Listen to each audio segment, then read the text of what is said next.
اور جو لوگ کچھ نہیں جانتے یعنی مشرک، وہ کہتے ہیں کہ اللہ ہم سے کلام کیوں نہیں کرتا یا ہمارے پاس کوئی نشانی کیوں نہیں آتی۔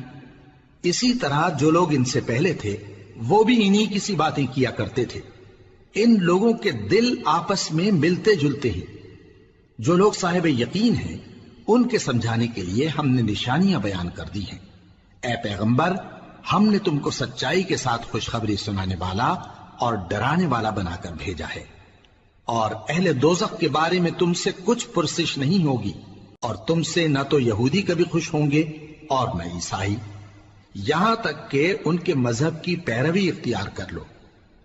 ان سے کہہ دو کہ اللہ کی ہدایت یعنی دین اسلام ہی ہدایت ہے، اور اے پیغمبر اگر تم اپنے پاس علم یعنی وحی الہی کے آ جانے پر بھی ان کی خواہشوں پر چلو گے تو تم کو اللہ کی پکڑ سے بچانے والا نہ کوئی دوست ہوگا نہ کوئی مدد۔